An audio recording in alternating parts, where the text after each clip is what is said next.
The Ambitious Africans podcast is building more than conversations. We're building a thinking community.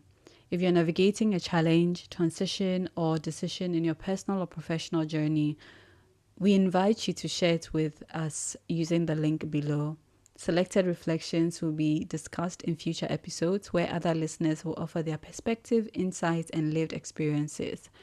This is not about having it all figured out. It's about learning out loud, hearing different viewpoints, and lightening the mental load by thinking together.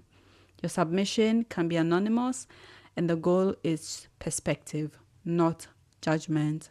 Go into the show notes below, fill out the form, and share your challenges, ideas, thoughts, and decision points with us, and we'll be more than happy to give you some directions. Dear ambitious African, this is your host, Secho. In this podcast, we'll discuss everything about our journeys and experiences towards achieving our goals for life and work as phenomenal change leaders in our varied communities. We'll feature other ambitious Africans crushing it through arts, social activism, tech innovations, entrepreneurship, and positive lifestyle and holistic well-being. We are the generation that is redefining Africa as we know it, and as an ambitious African, now is the time to get involved. Give us your feedback and ideas for our next podcast, and let's keep the conversations going. See you inside. Welcome to the Ambitious Africans podcast. This is your host, Secho. And I hope you had an amazing day, or you're going to have an amazing day today, depending on when you're listening to me. Today, I really want to talk about building new traditions. And this is really a topic that has been floating through my mind these last couple of weeks. And I would say it's also as a result of all the things that we've been discussing in different forms. And I think they all come to this important understanding that we ourselves are the tradition, what's the word? The custodians of tradition in modern times. And that we at some point would have to move from older traditions that we've been so clingy to and design our own, or if not depart from them, build on them. And that's what I really want to talk about now. A few definitions, so we both have the same understanding of what traditions are. In an African setting, one of the things that people deem as traditions are the ways of life of our ancestors. I can simply define it as that. The way of life of our ancestors. And there are two schools of thought when it comes to clinging to these traditions or upholding them. The first school of thought is that our ancestors were wise people. They were people who understood the world in a particular way, in a very distinctive way that we may not be able to. They did not have the distractions of modern technology and the convenience of daily life that we currently have. And so they were caught in a period in time where the understanding of things were not as interrupted and distracted, or perhaps unduly influenced like we do. They had exposure to their current environment and were intimately connected to their present to their present environment, so much that they were seriously living in the present in every moment, because they were not exposed to the outside world as much. That is my school of thought. I can't assume that is the truth or that is a fact, but in a sense, that is how I can presume we modern Africans understand traditions and why it's important to hold them based on this school of thought. The second school of thought is there was going to be a smooth transition of those grounded and well founded traditions into the modern times without any issues if colonialism hadn't happened. And so all of a sudden there was this break in transmission, if I can call it that way. And so the natural progression or the natural transition of the different traditional belief systems and activities that we were used to were all of a sudden interrupted by colonialism.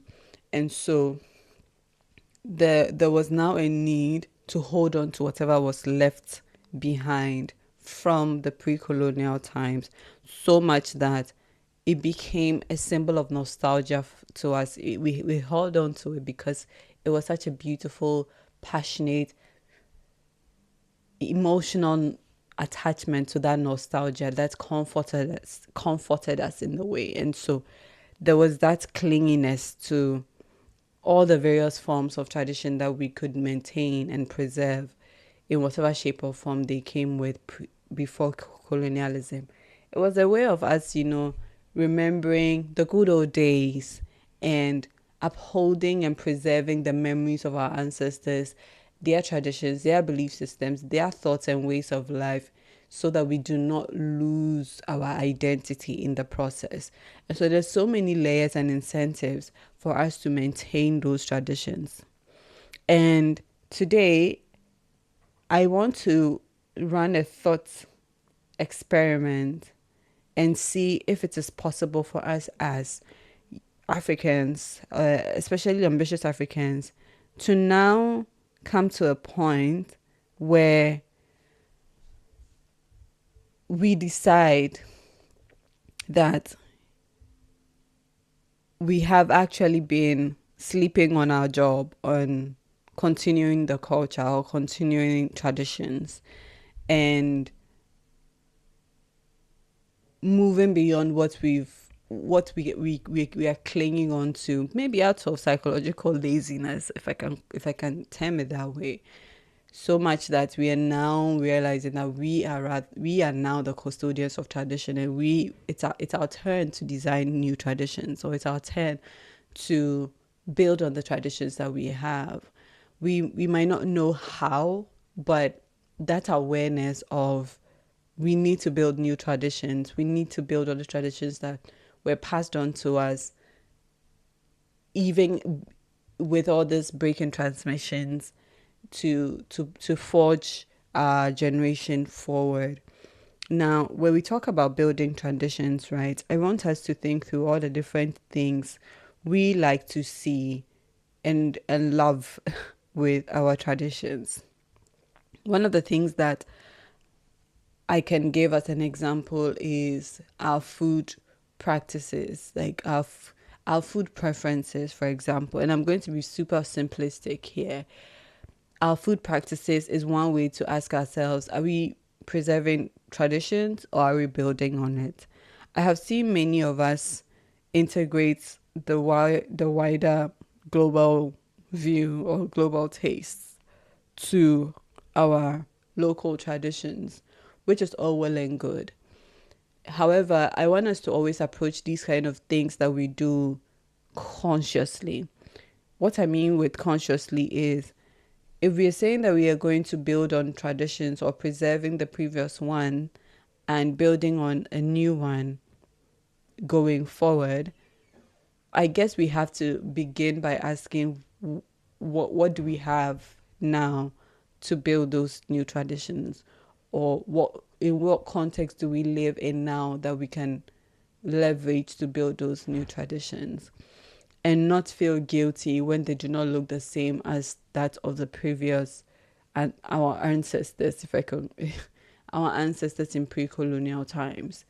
And so, for example, one way that I feel that we have been guilt tripping ourselves from forming new traditions has been the fact that our ancestors did it a particular way. Okay. Our ancestors did it in a particular way, And so we feel like it is a lower grade or a poor version of the same tradition building if we don't do it in that same way, forgetting that they lived in a particular context and they had fundamental values they wanted to preserve. And so, if we can look at those things in principle and ask ourselves, how do they build their traditions based on these things, these different variables that they were grappling with? They built their traditions, what we now call traditions, based on the current needs of the time and the different consequences of previous decisions. So let's say, for example, I'm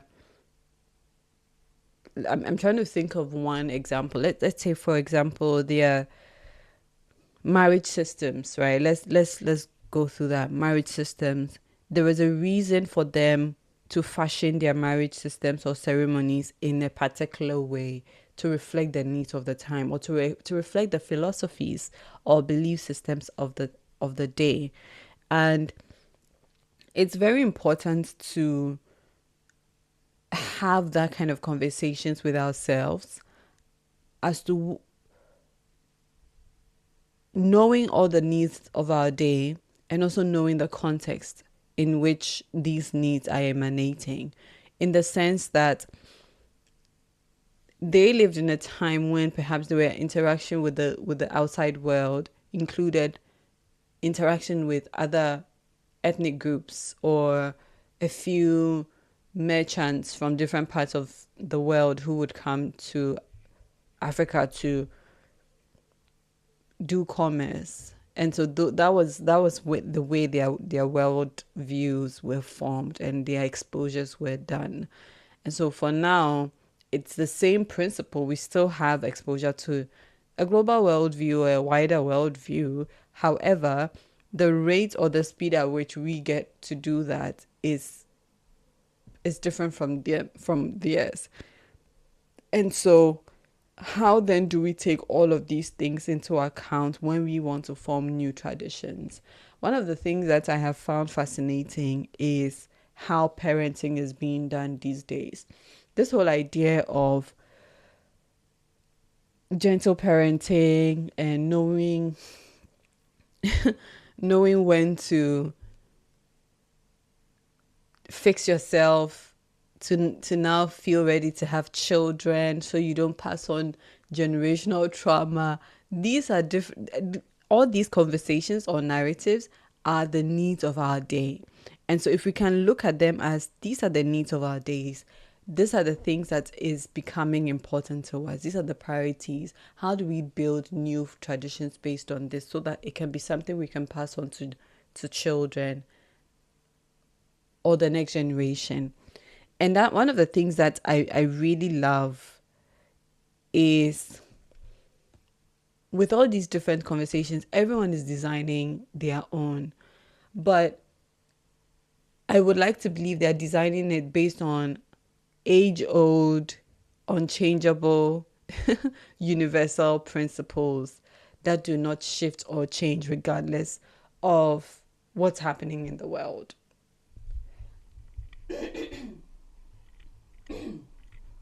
What do I mean? We can say that one of the good advantages is we can possibly say we do not have we don't have to do it blindly. We can leverage the fact that the principles on which they built these traditions were universal and they were timeless. And so the value of family preservation, the value of food integrity, the value of nurturing, the value of slow living, the value of caring for nature, all these different values are things that are still relevant today. How do we know they're still relevant today? Because we tried to make them irrelevant. We thought they were irrelevant when we did all that we did, not caring for the environment, not caring about each other, not bothering ourselves about raising families in a particular way, centering work over over caring for family or caring for human interaction. Like, we tried it in a time, and I can possibly say in the previous 2 or 3 generations tried it, and it's showing that, oh, actually, it's it won't work.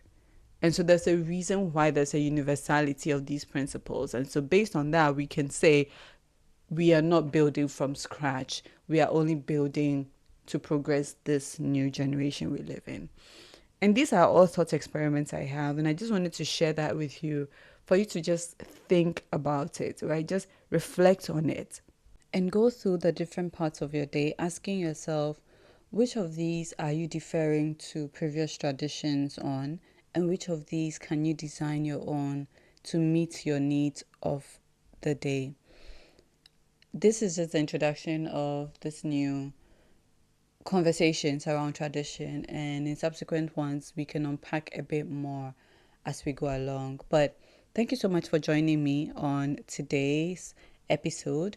If you haven't already, do remember to like, subscribe, share, and give your thoughts about today's topic in the comment section, and I will do well to also respond. Thank you so much, and I'll see you in the next one. Bye bye.